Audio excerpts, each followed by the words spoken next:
دروشمی خۆپیشاندەران ئەو بەشەی خۆپیشاندانەکانە کە لە مێشکی خەڵکیدا دەمێنێتەوە بە جۆرێک لە ماڵیشەوە هەندێکیان دووبارەی دەکەنەوە و لە تۆڕە کۆمەڵایەتیەکانیش بڵاوی دەکەنەوە کە بەشێکیان لەسەر لافیتە و کاغەزن و بەشێکیشیان لەسەر زاری مامۆستایانە و بە دەنگی بەرز هاوار دەکەن.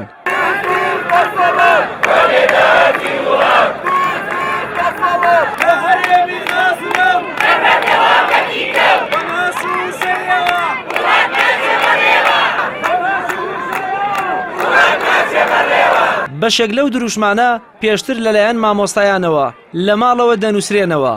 بەشێکیشان لە ناو خۆپیشاندانەکانەوە هەندێک مامۆستای بیرتیش ڕێکی دەخات گەرچی هۆکارەکانی دروستبوونی دروشم دژی نەعەدالەتی لەلایەن خەڵکی نەڕازیەوە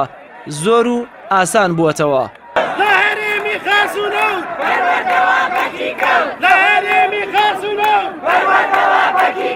ئاسەکەی ئەم دروشمە تعبیرە لە ناخی مامۆستایان خۆیان فەرمانبەران ئەوان ئەو خەموو ناسۆری و ناڕەحەتیەی کە لە دڵیاندایە ئەیکەم بە دروشم لەسەر وەرەقەیەک ئەینووسن یا خۆیان ئەیڵێنەوە هەندێک جار یا تەسلیمی ئێمە یەکەن تەنها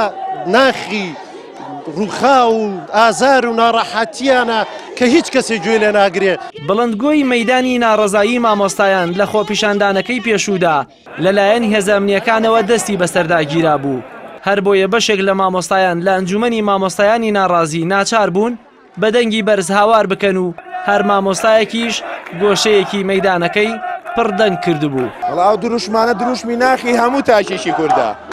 ئەمە ئەوە نییە کە دروست کرابێ یەکێک لەوانەیە دێز دەسەڵات کوانێ داهاتی وڵات ئەی حکومەتی ساختە چی پارەی نەوتیدا بەچی مامۆستا داعش نییە ئەو خواتەی بۆ چییە ئەوەی لە ناو ڕۆحمانە لە ناو دڵمانایە بڕوخێ دەست شەریکە دەست پارتی بەتەنها نییە شەریکی یەکێتیە هەر پێنج حیزبەکەی پەرلەمان میلەتیان دۆڕان ئەمانە هەمووی پڕبەپێستی خۆیەتی وەنمونەوانەی کە زیاتر باز لە دیارنامانی داهاتەکە لە ئەم دەڤەرەوە لە دەڤەرەکانی تریشە بۆیە باشترین شت بۆم دەسەڵاتەوە کە پێی بڵێ دەست دەسەڵات کوانێ داهاتی وڵات پشتیوان ڕاستی بڵێ ئەم جارە ئەم حەشاماتە خەڵکی کام شارە کەس هێناونی بە زەبری پارە یان لە ڕەفتاری ئێوە بێزارە موچەی تۆ هێندەی سەد کەم ئەندامە بەرلەمانتارێ نەیوت حرامە یەکەمیان دەست شەریکی دەست دووهەمینیان یەکێتی نیشتیمانی کوا داهاتی سلەیمانی. دروشمەکان گزارشت بوون لە تووڕەیی ئەو خەڵکە و لە گیرفان بەتاڵیان و لە بێباکی حکوومەت بەرامبەریان کە بەشێکیان پرسیاری داهاتی وڵات دەکەن لە بەشێک لەلایەنە سیاسیەکان و بەشێکیشان تووڕەییان بەرامبەر بە وەزیری پەروەردە و حکوومەتی هەرێم نیشانەدەن. بە وەزیری پەروەردە ئەڵێم ئەمە جوان کامێرەکە بێنە پێشەوە ئەمە گیرفانی مامۆسایەک ئەمە یەک ئەوە دوو ئەوە سێ پێشکەش بە کاک مەسعود بەرزانیەوە چوار ئەوە پێنج ئەوە شەش ئەوە حەوت ئەو گیرفانی مامۆسا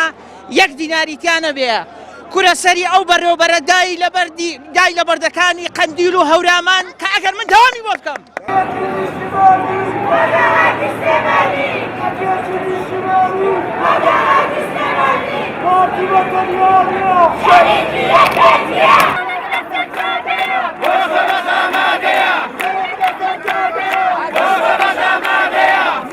گەر لە هۆڵەکانی خوێندن